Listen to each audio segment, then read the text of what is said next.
This is Tom Fox. I'd like to welcome you to the newest addition to the Compliance Podcast Network, the Compliance Tip of the Day. This is the podcast where you bring you daily insights and practical advice on navigating the ever-evolving landscape of compliance requirements. Whether you're a seasoned compliance professional or just starting your journey, my aim in this podcast is to provide you with a bite-sized, actionable tip to help you stay on top of your compliance game.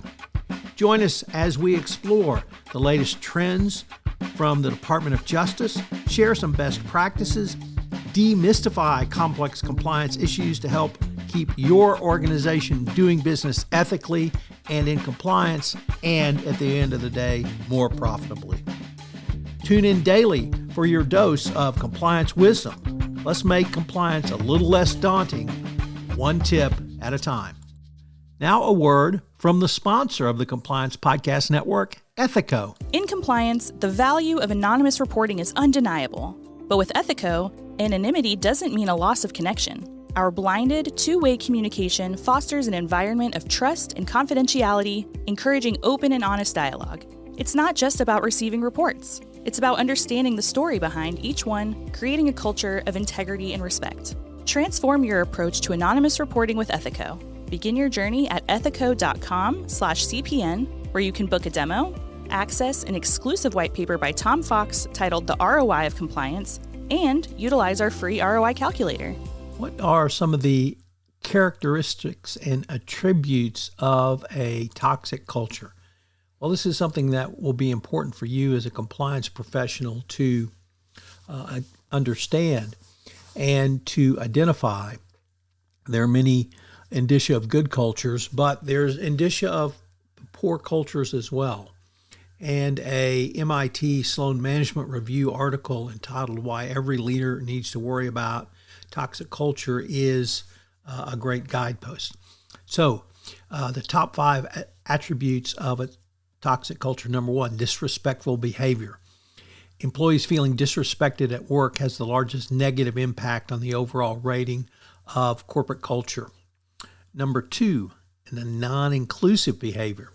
This is about whether your employees are treated fairly, made to feel welcome, and included in key decisions. It is a powerful predictor of whether employees view their organization's culture as topic, and it applies to all demographic groups. 3, ethical behavior. Ethics is a fundamental aspect of culture that matters at both the organizational and individual level. There are several different ethics that CEOs need to consider up, down, and through an organization. Obviously, this includes regulatory compliance, but also safety and other types of ethics.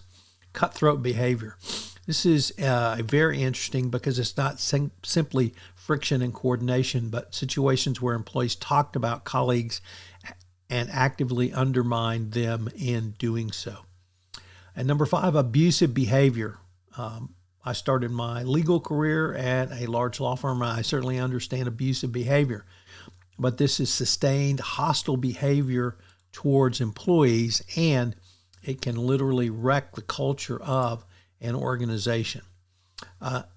Compliance professionals have to have a culture that is inclusive, respectful, ethical, collaborative, and free of abuse by those in power.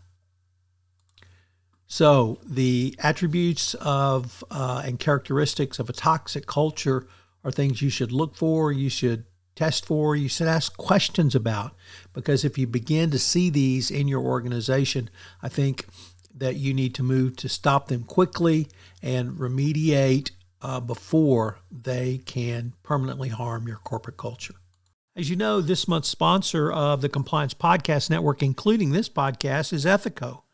Have you ever wondered about the ROI of your compliance program or had concerns with presenting budget proposals to your CFO? Well, I partnered with Ethico to write a white paper on the ROI of compliance and how you can think through compliance as an investment strategy. Ethico has put together a ROI calculator for you.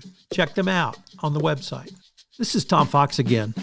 This new podcast, Compliance Tip of the Day, will appear daily. And frankly, it's one of the most requested topics for a podcast that I get on a regular basis. It's going to be short and sweet with one tip with some takeaways that you can utilize to implement into your compliance program. If you've got a question that you would like a tip on, please submit them through our website, and we will use them in an upcoming episode. The Compliance Tip of the Day is a production of the award-winning Compliance Podcast Network.